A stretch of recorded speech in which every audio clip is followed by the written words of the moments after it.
Today, we're diving deep into yet another grim prediction about Meghan Markle's future specifically. The claim that 2026 will bring her zero breakthroughs. And honestly, if you've been following Meghan's journey, you already know the script.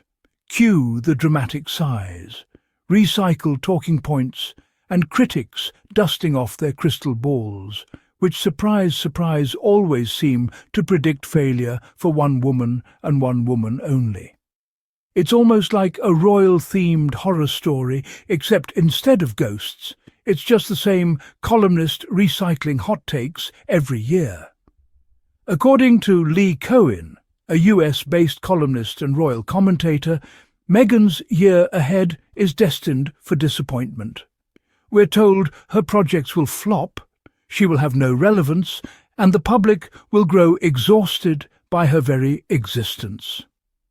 Zero breakthroughs, they declare, with the kind of certainty usually reserved for predicting the sun rising tomorrow.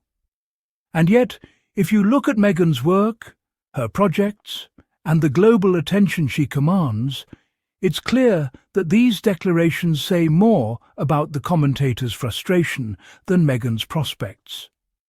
Let's start with the tone, because it matters. When critics discuss Meghan, it's never neutral. It's personal, dismissive, and sprinkled liberally with venomous flourishes like delusional and exhausting. Imagine being a public figure simply for daring to exist with agency, and every step you take is framed as proof you're failing. That's the lens critics use, and it's revealing. This is not analysis, this is narrative warfare disguised as journalism.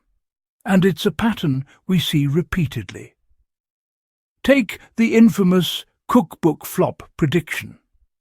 According to the commentary, if Meghan were to release a cookbook, it would likely fail, because, allegedly, she brings none of the trust, authority, or culinary gravitas required to succeed.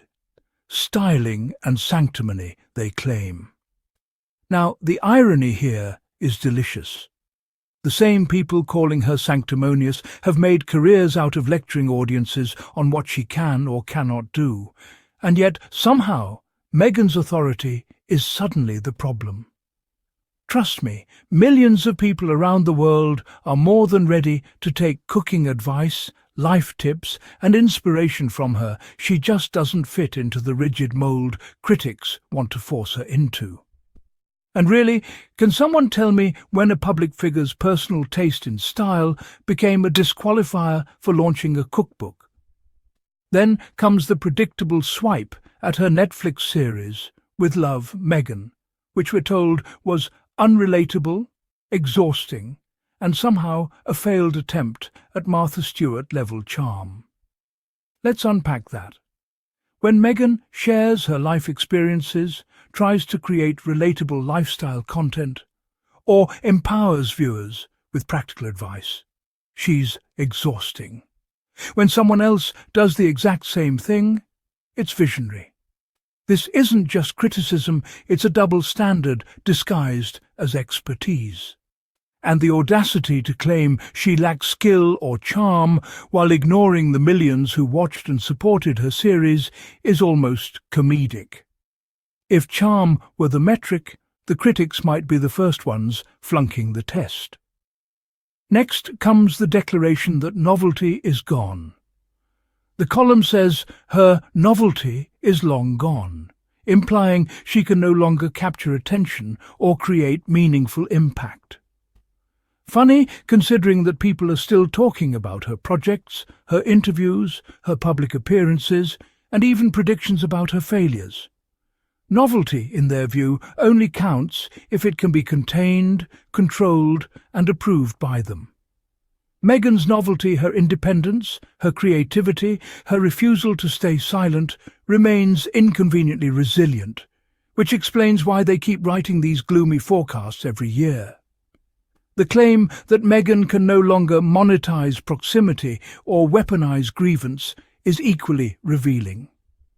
This is essentially saying her value comes from others, not herself, a notion that falls apart the moment you consider her podcast, Confessions of a Female Founder, her lifestyle brand As Ever, and her continued global influence. These projects do not rely on royalty.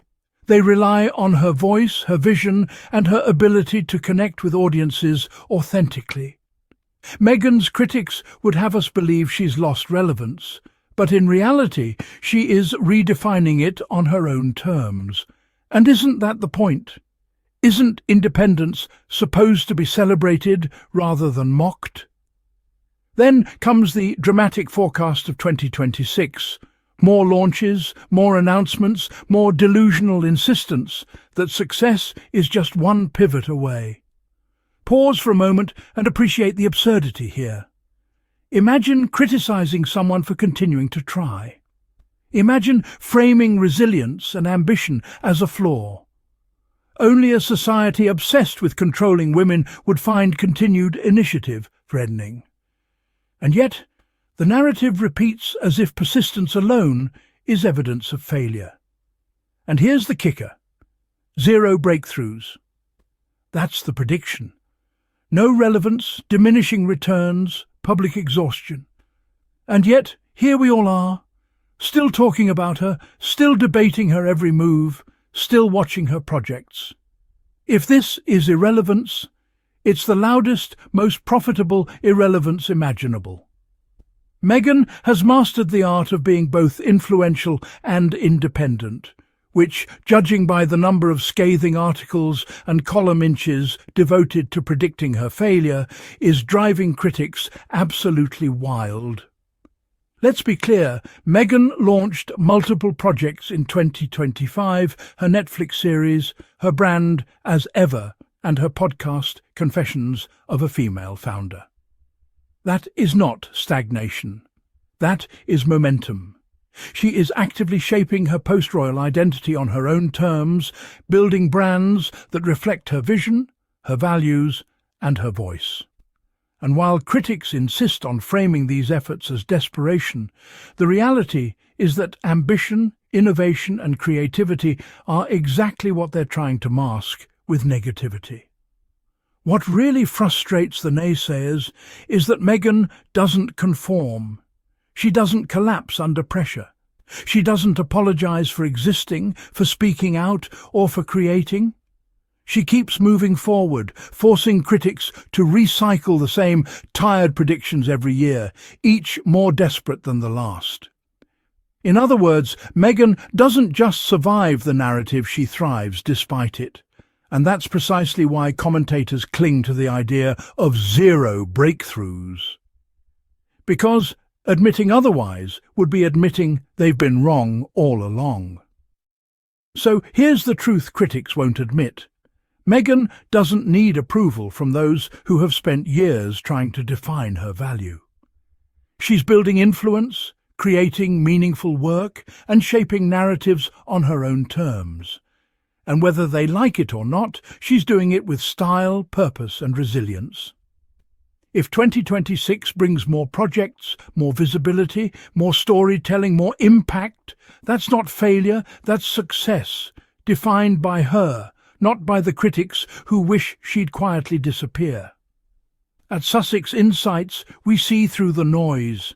We see the patterns, the recycled attacks, and the failed attempts to diminish someone whose real power is simply living authentically. Meghan Markle doesn't need a breakthrough defined by skeptics. She is already breaking through barriers, expectations, and tired, outdated narratives every single day. If you've enjoyed this in-depth look at why predictions of Meghan's failure are not only misleading but laughable, make sure to support the channel by subscribing.